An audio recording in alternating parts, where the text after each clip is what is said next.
es muy delgado. Hay que tener bastante cuidado. ¿Bien? Entonces, fíjense. Tres posiciones diferentes del incisivo inferior. Se han hecho una serie de estudios en el cual se han evaluado una gran cantidad de pacientes con una buena armonía facial, una buena oclusión, una buena estética, una buena proporción, y han encontrado un factor común respecto al posicionamiento del incisivo inferior relacionado al cuerpo mandibular. Y es que la gran mayoría se acercaba a los 90 grados. Entonces Twigg comenzó a estudiar y vio que muchos de estos pacientes que tenían esa proporción tenían un valor alrededor de 90 grados, es decir, el eje longitudinal del incisivo inferior respecto al cuerpo mandibular. Entonces, nosotros vamos a tener aquí dos conceptos, lo que es la discrepancia cefalométrica y lo que es la metacefalométrica. ¿Qué cosa sería la discrepancia cefalométrica? Vendría a ser la diferencia entre la posición inicial del incisivo y su posterior corrección, ya sea vestibularizándolo o ya sea lingualizándolo. Esa es la discrepancia. Entonces nosotros vamos a llevar de un valor que puede estar alterado a un valor ideal. Esa diferencia es la diferencia denominada discrepancia cefalométrica. Entonces, nosotros para tomar la decisión, por ejemplo, de hacer desgastes proximales o hacer inclusive hasta exodoncias, debemos evaluar esta discrepancia cefalométrica. ¿Y qué cosa es la metacefalométrica? Es la posición ideal donde nosotros queremos que nuestro incisivo inferior quede de forma definitiva. ¿Para que promueva qué cosa? Estética y función. Estética y función. Y sobre todo sea estable en el tiempo. Porque Twigg también, cuando evaluaba a los pacientes que no eran tratados con exodoncias, quedaban unas vestibuloversiones muy pronunciadas y veían que inclusive no eran constantes en el tiempo. Tenían mayor predisposición a recidives. ¿Bien? Entonces, cuando hablamos de una discrepancia nula, ojo, no estamos hablando de análisis modelos, ¿eh? Estamos hablando de discrepancia cefalométrica. ¿Cuándo es una discrepancia nula? Cuando la posición real coincide con la ideal. ¿Cuánto es esa posición real? Chicos, que tengan unos 90 grados respecto a qué? Al plano mandibular. Y es lo que uno debe buscar en el tratamiento. Bien. Entonces, les ven aquí un paciente en máxima descubridación y ustedes pueden ver que las piezas dentarias no contactan en máxima descubridación. Simplemente hay un acople. Las piezas dentarias anteriores solamente contactan cuando existen movimientos protrusivos. Eso se denomina guía incisiva. Y eso se da gracias a ¿qué? Al posicionamiento y inclinación de los incisivos inferiores. Si existe una alteración en la inclinación de esos incisivos, obviamente pues va a haber alguna repercusión sobre la parte funcional. Eso es lo que les hablaba, ¿no? Movimiento protrusivo de su oclusión posterior. Movimiento de lateralidad, vía canina, de su oclusión posterior, tanto en el lado de trabajo como en el lado de balance. Y eso gracias a que se da a un correcto posicionamiento de los incisivos.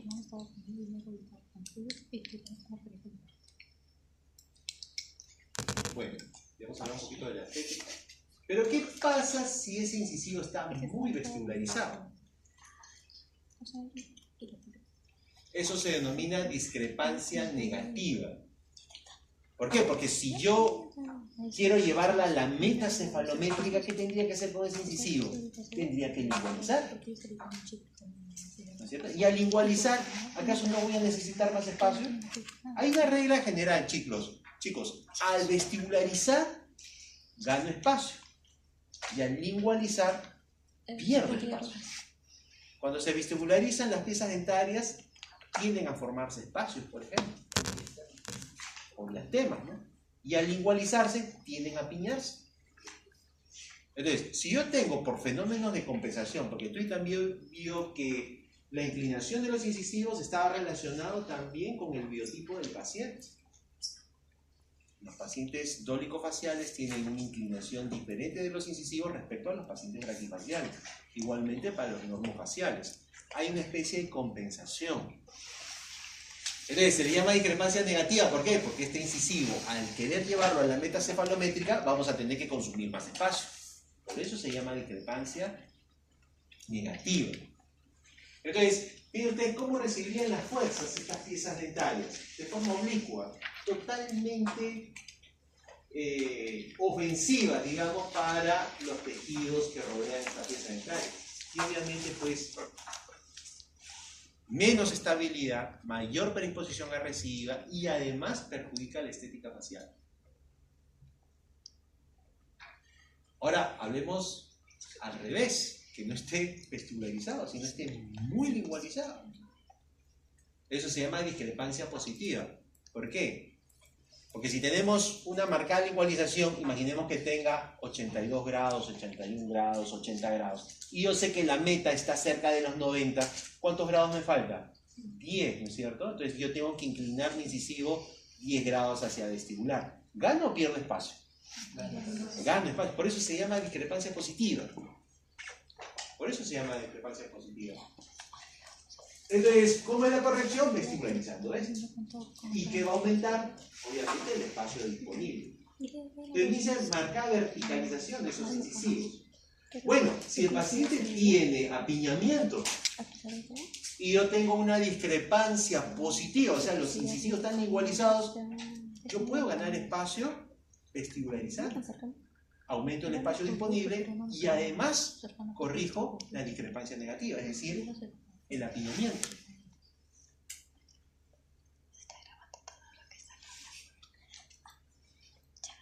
Bueno, inclinación de los incisivos en los dólico-faciales, braquifaciales. ¿Bien? Nótese que la inclinación es diferente. En los dólico-faciales los incisivos tienden a verticalizarse. En los braquifaciales los incisivos tienden a proinclinarse, ¿ya? Por un fenómeno de compensación. Y lo vamos a ver de forma geométrica también. Entonces, aquí es el denominado triángulo de Twitt. Ya esos planos ustedes lo conocen. Tenemos el plano de Frankfurt, óreo orbitario. Tenemos el eje longitudinal del incisivo inferior, que también la conoce.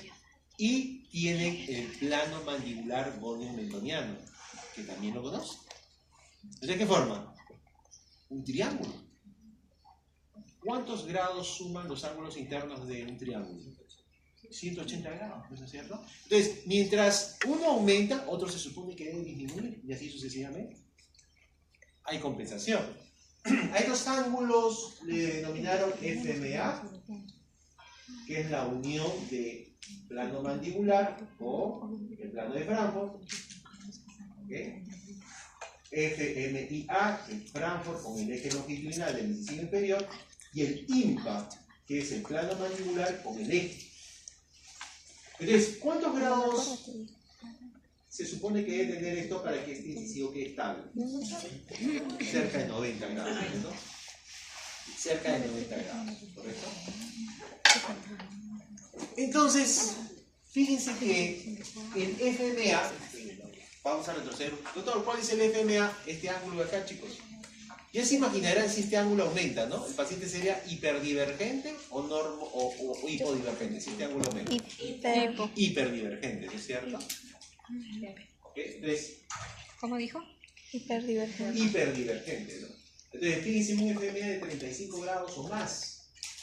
O sea, eso significa que el paciente conforme tenga una tendencia más dólico-facial, su pronóstico es más desfavorable en comparación de un paciente hipodivergente, donde la rotación mandibular, cuando es antihoraria, el pronóstico es mucho mejor. Entonces, si yo tengo un paciente dólico-facial y uno braquifacial, ¿cuál tiene mejor pronóstico? Braquifacial. Seguido después del normofacial, ¿no? Y ya el pronóstico más desfavorable, los dólico-faciales. Entonces, Twigg hizo una serie de mediciones en niños y en soldados de una compañía allá en Estados Unidos y vio de que las normas se acercaban a estas que se ven acá: 25 grados para el FMA, 68 grados para el FMA y el IMPA cerca de 87 grados, muy cerquita de los 90 que les estaba diciendo, ¿no? Claro que cada uno de ellos tiene su desviación estándar, ¿no? Pero también vio de que aquellos pacientes que tenían el FMA entre 21 grados y 29 grados seguían manifestando una correcta proporción facial. Entonces le agregó esta desviación estándar. ¿Ya? 25 más menos 4. Para considerarlo normodivergente, ¿no? Entonces, vamos a trabajar con estas ecuaciones, chicos. Ahora lo vamos a hacer de forma práctica. Si tu FMA o es 24 o 25 grados más menos 4, le correspondería idealmente un FMIA de 68. Si tiene un FMA mayor o igual a 30, le correspondería un FMIA de 65. Y si tu FMA es menor o igual a 20, o sea, más braquifacial, le correspondería un IMPA de 92. O sea, ¿cómo esos ángulos van a variar? La única forma que varíen esos ángulos, ¿ok?, es a través de la inclinación de los incisivos inferiores. Estamos hablando de los incisivos inferiores. Entonces, chicos, si tienen estas dos primeras alternativas, aplican esta primera ecuación. Y si tienen esta segunda alternativa, aplican esta segunda ecuación. Ahora lo vamos a hacer de forma práctica. ¿Ya? Muy bien. Una vez que nosotros hemos hecho el análisis de Twigg, ya vamos a tener la discrepancia cefalométrica. Vamos a ver qué tanta cantidad de grados nos estamos excediendo, nos falta para llegar al ideal o a la meta cefalométrica. Pero tú no puedes decir, a ver, ¿cuántos grados vas a mover el incisivo, no? Lo más probable es que tú puedas entender cómo mover el incisivo es cuántos milímetros vas a vestibularizar o cuántos milímetros vas a localizar. Entonces, hay que transformar los grados en milímetros. Y para eso vamos a multiplicarlo por una constante que es 0.8. 0.8. Entonces, la discrepancia total va a ser la discrepancia de modelos, que es lo que ustedes estudiaron en ortodoncia 1, y le van a sumar la discrepancia cefalométrica, que es lo que vamos a hacer ahora en el análisis de Twigg. ¿Se acuerdan cuando hacíamos discrepancia de modelos? Doctor, o sea, que va a ser para exodoncias o no va a ser para exodoncias. Un momentito, no depende de ese factor. Depende de la discrepancia cefalométrica. Y ya llegó el momento. Ustedes van a estudiar ahora la discrepancia cefalométrica. Muy bien. Entonces, en Twigg vamos a trazar el triángulo. Es facilito. ¿Ya? Vamos a trazar el triángulo y vamos a aplicar las ecuaciones y vamos a ver si es necesario, si es incisivo, se quede en su lugar, o es necesario vestibularizarlo, o es necesario igualizarlo. ¿Para qué? Para acercarnos lo más que se pueda a la meta cefalométrica. De eso se trata. Este es otro análisis que es el análisis de Dior-Yarabat. Este es un análisis más extenso, pero lo vamos a dividir en dos. El día de hoy vamos a ver los valores angulares y luego vamos a ver los valores lineales la próxima semana. Entonces ya con los valores lineales de Dior-Yarabat la próxima semana ya estamos terminando la parte cefalométrica y entramos netamente al tratamiento. Antes de entrar al tratamiento, pues deben saber lo que estudiaron en la 1, en ortodoncia 1. ¿Ya? Bien. Cuando hablamos de Dior-Yarabat, vamos a hablar de el polígono de Yarabat. O sea, el doctor Yarabat desarrolló su análisis en base a los estudios previos de Villor. ¿Ya? ¿Qué puntos van a tomar en consideración? Ignacio, ya lo conocen. Sí, ya lo conocen. Gonion, ya lo conocen.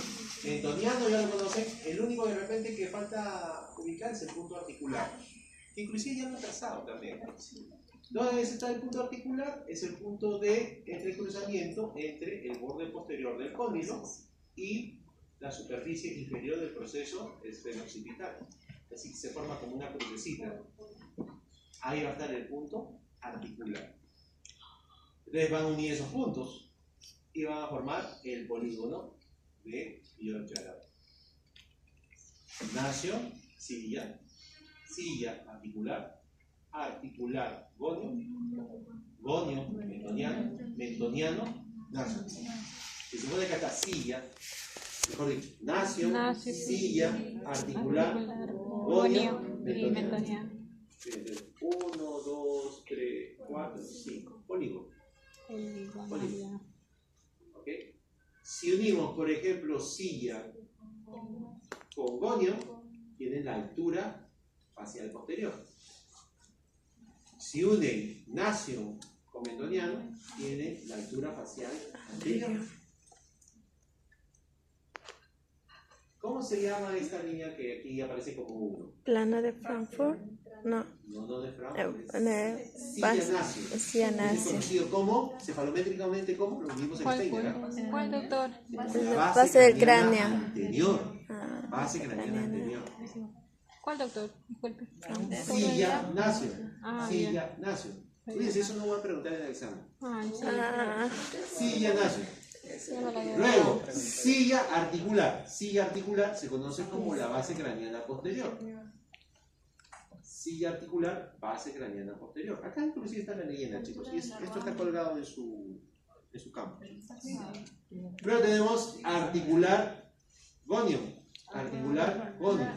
Altura de rama. Altura de rama. Articular gonio. Luego tenemos gonio mentoniano. Esto se llama longitud de cuerpo. Longitud de cuerpo mandibular. ¿Ok? Entonces, esto va a generar una serie de valores angulares y valores lineales. Yo creo que está muy cómodo seguir todos haciendo, de verdad, porque a algunos les da así un sueño. Es que no se aburre. Está como si estuviera en el cine, ¿no? Falta nomás la canchita. Sí, verdad, doctor. Creo que ya será. Verdad, canchita, la próxima hay que traer. La otra semana. Sí, base craneana posterior. Base craneana posterior. Ya, listo. Miren los ángulos que se forman. Ángulo silla. Base craneana anterior, base craneana posterior. Ángulo articular, base craneana posterior, altura de rama. Ángulo goniaco, altura de rama, longitud de cuerpo. Si trazamos una línea que vaya del gonio a nacio, vamos a dividir este ángulo goniaco en dos, en el ángulo goniaco superior y en el ángulo goniaco inferior. ¿Ya? Muy bien, esos son los ángulos. Ahora toca interpretar cada uno de ellos. Miren cómo es.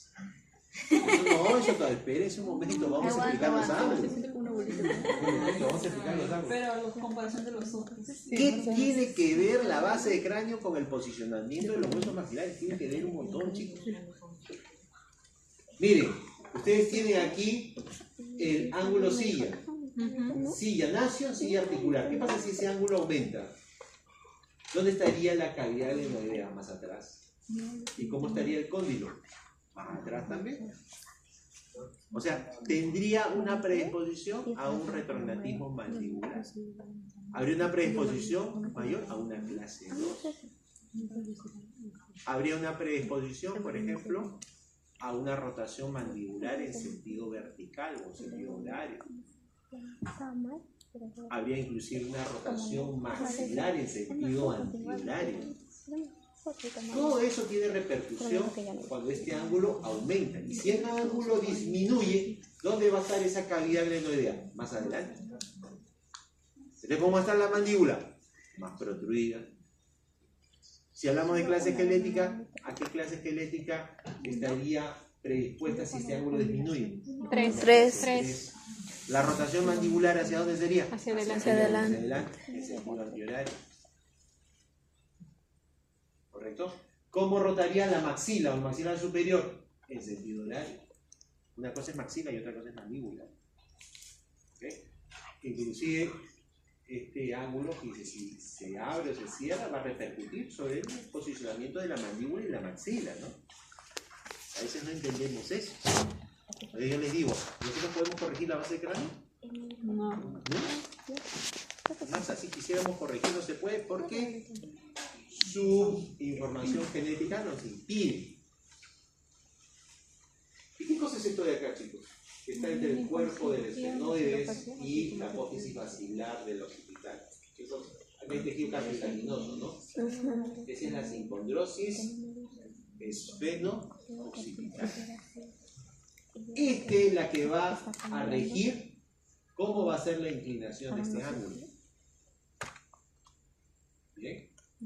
¿Cuál es su valor normal? 122 grados, chicos. 122 grados.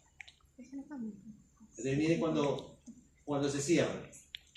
Va a haber una predisposición a un adelantamiento mandibular. Y si se abre, a una retroposición condilar. ¿Bien?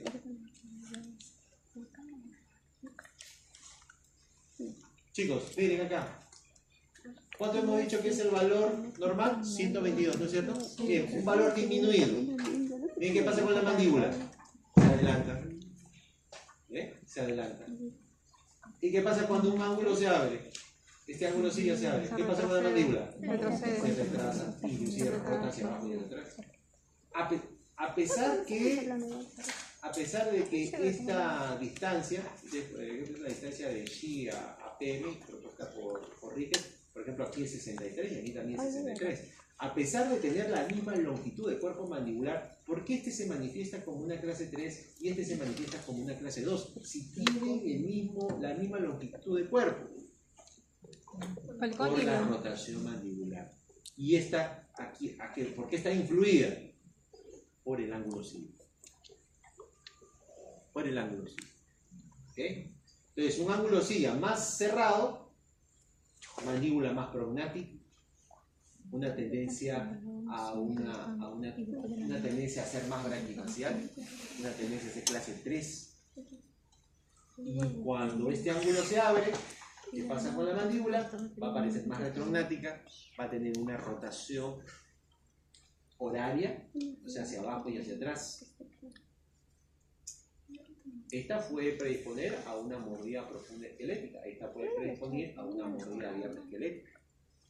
Entonces, fíjense la importancia de este ángulo cívico. ¿Bien? Ahora tenemos el ángulo articular. Este está directamente relacionado al posicionamiento de la mandíbula. ¿Cuánto es su valor? 143 grados.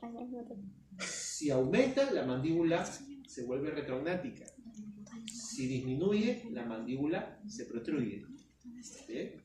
¿Cómo? O se vuelve prognática. ¿Prognática qué significa? Hacia adelante, se protruye hacia adelante. ¿Ah?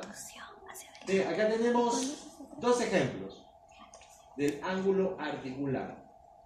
El que está con la silueta roja, el ángulo articular se ha abierto. Como que más dólico, ¿no? Y como que la mandíbula está más retrognática. Y miren la silueta blanca. Es cuando el ángulo articular disminuye. La mandíbula más prognática. Y con una rotación prognática. Y una rotación hacia arriba y hacia adelante. ¿Bien? Chicos, el ángulo S no podemos variarlo, pero el ángulo articular sí. ¿Cómo? Haciendo control vertical. Como instruyendo molares, mesianizando, localizando molares. ¿Ya? Eso ya es parte de la vertical. Miren qué pasa si el ángulo articular aumenta. Miren, chicos, la silueta de color celeste acá. ¿Qué pasa con este eje? Es el eje facial de Ricketts. Si el ángulo articular aumenta, ¿qué pasa con el eje? Se abre. O sea, el eje se abre, pero el ángulo del eje se cierra. Pues, ¿no? ¿Saben eso? ¿Se acuerdan? Base Nation y el eje que es pterigodeo Nation, que ustedes ya han trazado en Ricketts. Cada vez que el paciente se hace más dólico, ¿qué pasa con este ángulo? Se va cerrando, ¿no es cierto? Esto se llama el ángulo del eje. Este ángulo lo han visto en Ricketts. Bien, entonces, ¿qué pasa si el ángulo articular aumenta o se abre, pues el eje se abre. O sea, rota en sentido horario. Pero ¿qué pasa con el ángulo del eje? Disminuye. Se va haciendo más pequeñito. Ahora miren aquí la silueta celeste, ¿no? ¿Qué está pasando acá? Esto está rotando la mandíbula hacia arriba y hacia adelante. Se está proyectando la mandíbula más hacia adelante. ¿Por qué? Porque el ángulo articular está disminuyendo. Si el ángulo articular disminuye, ¿qué pasa con el eje? Se va cerrando. ¿Y qué pasa con el ángulo del eje? Se va abriendo. ¿Correcto? Ya los que han hecho sus ejercicios me entienden lo que estoy hablando. ¿Bien? Algo ahí. Sí, porque hay muchos que sí responden antes que yo responda, lo cual me alegra mucho. Pero hay otros que se quedan como si estuviesen viendo Terrify. Está repagando. Bien. Eso siempre empieza. Y otra cosa más, cuando hacemos control vertical, ¿no? Cuando hacemos control vertical, a veces podemos tener una tendencia, doctor, tengo el eje muy abierto, mi paciente es muy dólico, ahí de repente ponemos un ATP de posición baja, con botón bajo, para promover la intrusión de los molares y queremos rotar la mandíbula hacia arriba y hacia adelante, lo cual podemos conseguir, chicos, con ese control vertical.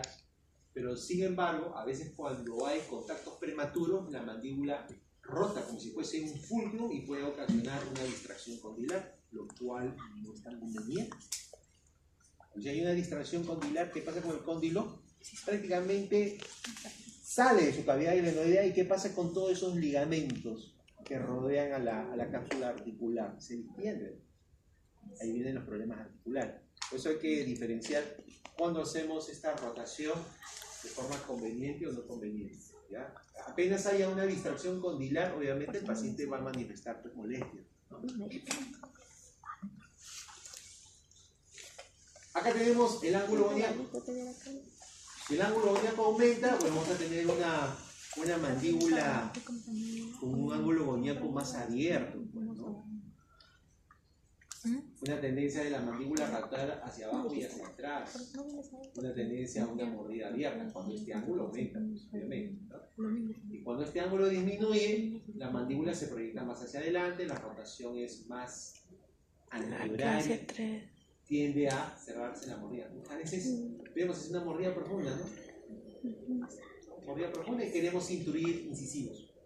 Pero si tenemos este ángulo disminuido, ¿por qué no provocar la extrusión o distalización de estas molares para que aumente ese ángulo, o rote al menos el eje facial, y mejoramos el término inferior y corregimos la mordida profunda, ¿no? Eso también se podría asociar a hiperdivergente e hipodivergente. Sí, claro que sí. El hipodivergente es el braqui y el hiperdivergente es el dólico. Bien, chicos, aquí, ¿cuánto es el valor normal del ángulo boniaco, chicos? 130, ¿no? 130, ángulo boniaco. Ahora, tenemos aquí dos pacientes. Uno con 112, miren cómo la mandíbula es más cuadrada, ¿no es cierto? Pero al mismo que es más cuadrada, miren cómo la sínfisis rota hacia arriba y hacia adelante. Miren cómo el paciente tiene el tercio inferior disminuido, ¿no? Y además tiene la predisposición a una mordida profunda. Miren qué pasa también. Este ángulo ya lo han visto, ya. ¿Se acuerdan? El eje de cuerpo y el eje de cóndilo visto en Rickett. Miren qué pasa con ese ángulo, llamado ángulo mandibular, ¿no es cierto? ¿Cómo se llama? ¿Cuál? Ángulo mandibular. ¿Cuál, doctor? El último valor de mandibular de Rickett, ¿cómo se llama? Uno es ángulo plano mandibular, pero el último es... ¿Cuerpo mandibular? No recuerdo. A ver. El último valor mandibular de Rickett, búsquenlo ahí, por favor. Creo que era... Esta cosa de la Rickett. No. Mandibular. ¿Cuerpo mandibular? El mandibular, el valor mandibular. Son 5 valores mandibulares que nos hicieron ver, ¿no es cierto? Sí. ¿Ángulo? Arco mandibular se llama. Este es el arco mandibular, ¿no? Entonces, fíjense qué relación hay, miren, con el arco mandibular y el ángulo boniaco, ¿no? Que cuando el ángulo boniaco se cierra, miren qué pasa con el arco mandibular, se abre. Igualmente, miren, ¿qué pasa con el ángulo boniaco? Se abre. ¿Qué pasa con el arco mandibular? Se cierra. Bien, cuando se abre el ángulo boniaco, la mandíbula rota hacia abajo y hacia atrás, el ángulo es más obtuso.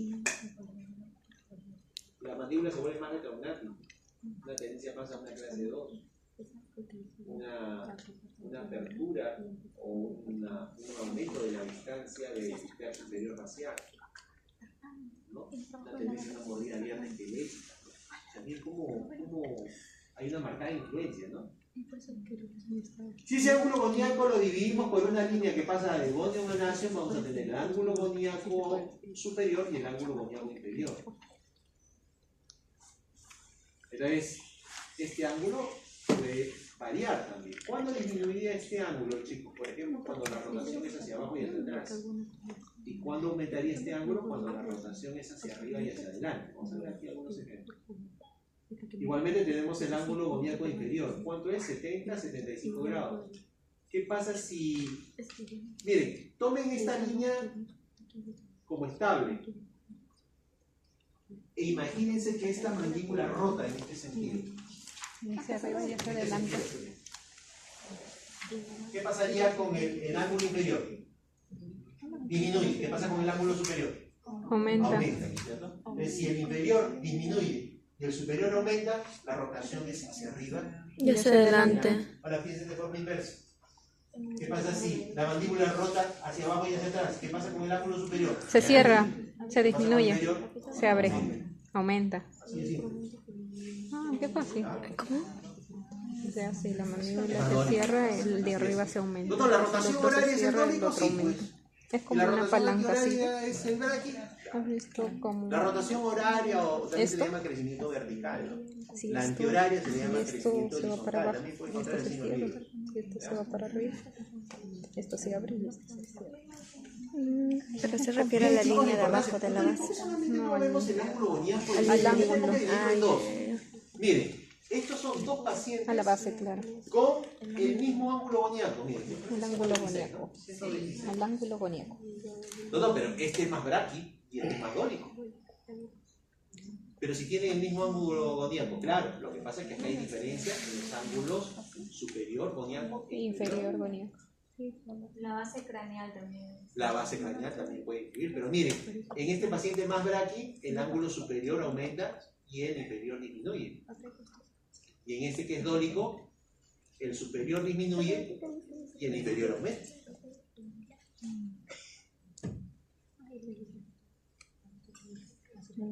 Acá está. Cuando el superior aumenta y el inferior disminuye, mayor proyección. Mayor proyección hacia adelante. Cuando la mitad superior disminuye, ¿okay? Hay menor proyección hacia adelante. Bueno, valor boniaco inferior, eso es lo que les acabo de escribir, ¿no? Cuando el ángulo boniaco aumenta, cuando el valor boniaco superior disminuye. Este es el superior y este es el inferior. Lo que pasa es si el boniaco superior aumenta, Disminuye el es más hacia inferior. adelante y más hacia arriba. ¿Y qué pasa si el boniaco superior disminuye? La proyección es más abajo y hacia atrás. Aquí es el boniaco inferior. ¿Qué pasa si el boniaco inferior aumenta? La proyección es más hacia abajo y hacia atrás. ¿Y qué pasa si disminuye? La proyección es más hacia adelante y hacia arriba. Bien. Bueno, estas son algunas alternativas. Esto lo vamos a ver con mayor profundidad la próxima semana. ¿Qué es lo que pasa si el ángulo boniaco superior e inferior aumenta o disminuye, ¿no? Si el ángulo boniaco y el superior aumenta y el inferior disminuye, la proyección es hacia adelante. O sea, rota en este sentido, ¿no? Rota en este sentido. El superior aumenta y el inferior disminuye. Entonces, la proyección es hacia adelante. ¿Sabes que la mandíbula rota hacia arriba y hacia adelante? ¿Qué va a pasar con la mandíbula? Se proyecta hacia adelante. Ya han visto en McNamara qué pasa con la influencia que tiene la altura facial inferior, ¿no? Espina nasal anterior y metoniana. Pero si el superior disminuye y el inferior queda normal, la proyección es más hacia abajo. Ahí tienen otra alternativa. O si los dos aumentan, tenemos una proyección hacia adelante y hacia abajo. Y si el superior disminuye y el inferior aumenta, miren la proyección. Muy, muy abajo. Hacia abajo, totalmente vertical. ¿Han visto la mandíbula de largo? ¿De los locos Adams? Sí, doctor. ¿O PPK? ¿Han visto? PPK ya. Totalmente vertical, ¿no? Esto es la sumatoria de los test, porque lo hemos visto de forma individual, ¿no? Pero también se analizó de forma conjunta. O sea, este es el ángulo silla, el ángulo articular y el ángulo goniano. Sumados, ¿cuánto de edad? 396 grados, ¿no? Sumados. Miren, chicos, sumados estos tres, 380. Por debajo de la norma. Hemos dicho que es 396 la norma, ¿no? Si tiene debajo de la norma, el paciente va a ser más braquifacial. Pero sumados los tres, supera la norma, eso quiere decir que tiene una tendencia hacia un dórico facial. Dórico facial. Una tendencia más vertical, más tendencia horaria. ¿Ves? Cuando la tendencia es más horaria, es más clase 2. Cuando la tendencia es más antihoraria, tiende a ser clase 3. Cuando la tendencia es horaria, el tercio inferior aumenta. Cuando la tendencia es antihoraria, el tercio inferior disminuye. Cuando la tendencia es horaria, tiende a ser una mordida abierta esquelética.